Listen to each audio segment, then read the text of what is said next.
And I'm proud to say that this is the Money Matters Radio Network Studios, and this is Radio Entrepreneurs. I'm here with Conrad Martin. Conrad, take it over. All right, Jeff, it's great to see you. Today we have Chinh Pham from Greenberg Traurig, and he's going to explain what he does and give us a case study, I hope. Chinh, you've been here before. You do a lot of work in technology, correct? That's correct. The work that I focus on is mostly in the emerging tech sector, and specifically with our Boston office of Greenberg Traurig. We recently created a emerging technology team that really has it's bi-coastal, based in Boston as well as in Silicon Valley, and the type of clients that I work with span pretty much the spectrum of technology. From your typical med devices, which is fairly strong in this area, to software, nanotechnology, as well as the biopharma space. That's great. Now you have a case you want to talk to us about that our entrepreneurs can learn from. Can you talk to us? Can we start into that? Sure. So I represent a medical device company. They have a really interesting technology. What they have is a system that can remove blood clots.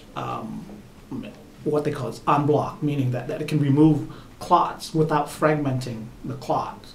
And they came to us a few years ago and worked with us in getting the patent file. And within, I'd say, maybe a year and a half, we were able to push that through with the patent office and got them an issued patent.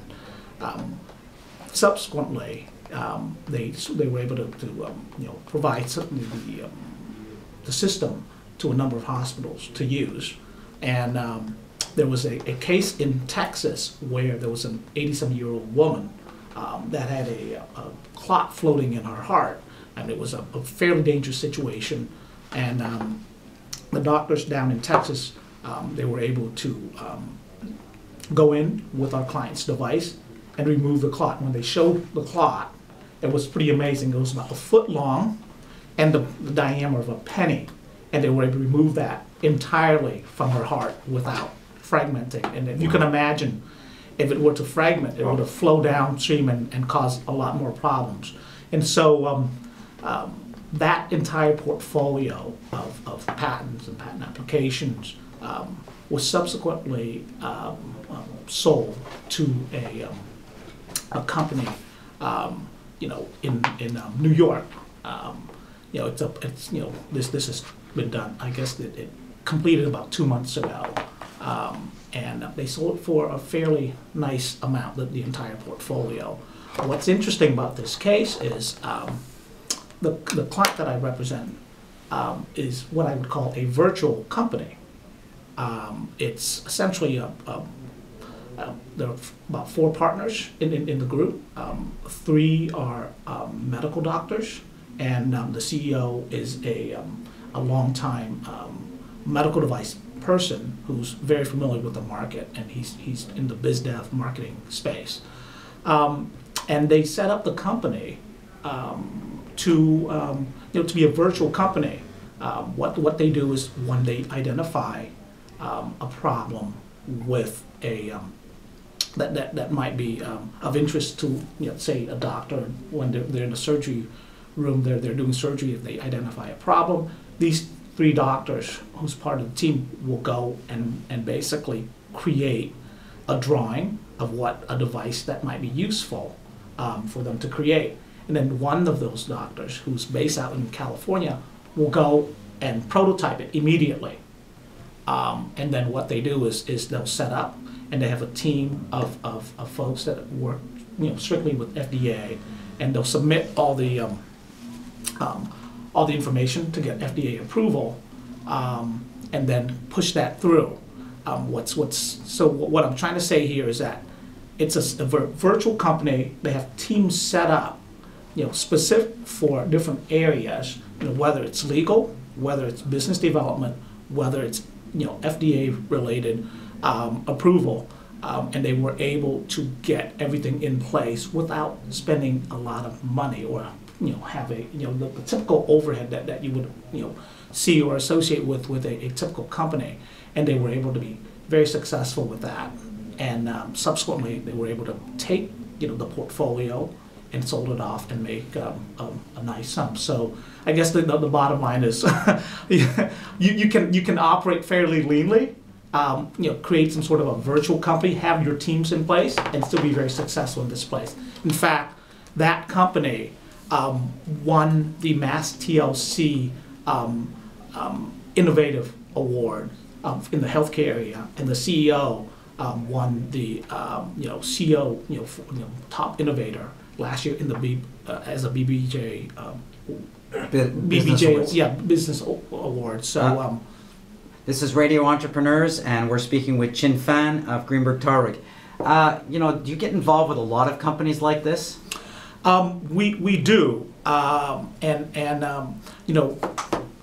of some of the things that we tend to do as part of our emerging technology practice is we work with a lot of accelerator or incubator programs. I like accelerator better than incubator. Incubator makes me think it's sick and it needs help. Fair enough. Accelerator is about getting there faster.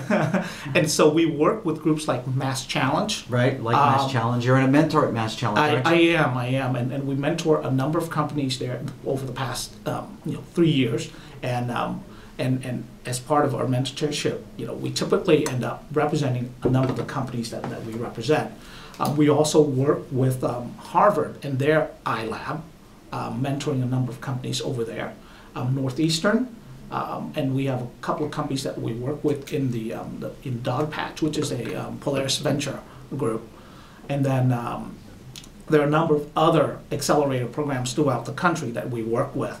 And so that, all these programs provide us with essentially a pipeline of very interesting technology. Obviously, not every of these, not all of them are going to be successful, and we have to do our due diligence in order to figure out, which of these companies we would like to bring on board and represent. Well, so it's the end of the year. What do you see coming for the next year? Any predictions for entrepreneurs in the technology area? I think that med device is continue to be strong. I know that video games were strong for a while now. It's taken a bit of a downturn, but I think that you can still you continue to see the convergence of video games, social media, and music, and that convergence is going to create a lot of interesting technology or companies that in fact we're working with a number of companies in that space, and I'm pretty confident we're going to see some of that technology in the market within the next year or so. Have you noticed a big change in technology and entrepreneurship in the last 5 years? And I'll throw you back. Now I'll be the ghost of Christmas past. I think that the interest is still there. Certainly with the economy being the way it is, I think things don't tend to move as quickly as they used to be. But what's interesting, I'm seeing a lot more, a lot more startup companies that's being created, especially in the Boston area. Obviously, this is an area, it's the hub of innovation, and what you're seeing, what you used to see is that companies used to start here, and then they go to the Bay Area because the money's there.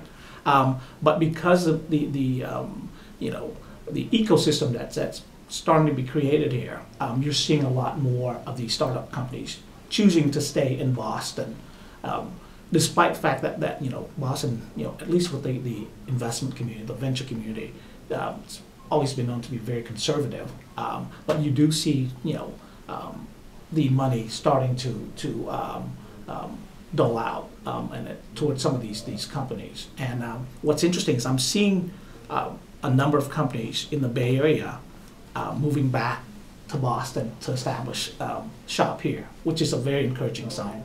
Wow, and I'm sure the use of the internet and virtual offices and virtual companies, as you mentioned earlier, makes it much more conducive to be anywhere to be able to start a company. I agree, and then, just as an example, the company that I was talking with you about, the CEO actually is based in Boston. One of the three partners is based in Palo Alto, and the other two were based in Phoenix. So there you go. So, and they're the company, and they're They're spread all across the United States. Exactly, exactly. Somebody wants to get hold of you. How would they do that? I'm at Greenberg Traurig. My email address is Pham, that's PHAMC, @gtlaw.com. And that's probably the easiest way to reach me. And you'll come back and tell us more stories about companies and entrepreneurship in the new year?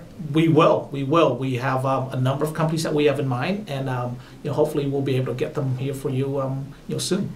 And on air, I'm going to make you commit. You're going to join our Facebook page and tell some stories to our connected audience as well. I will. My wife's been encouraging me to join Facebook, and now I have a very good reason to do it. Well, your wife wants you to do it because she wants you to post pictures of the family and prove to her that you love her. No, that's certainly true, and I don't think I need to say that I love her. That she knows.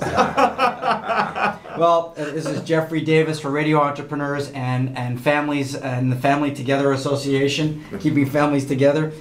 We've been interviewing Chinh of Greenberg Traurig. Happy New Year to you, and we look forward to speaking to you in the next year. Thank you, and Happy New Year to both of you. And we'll be right back after this break with more stories on Radio Entrepreneurs.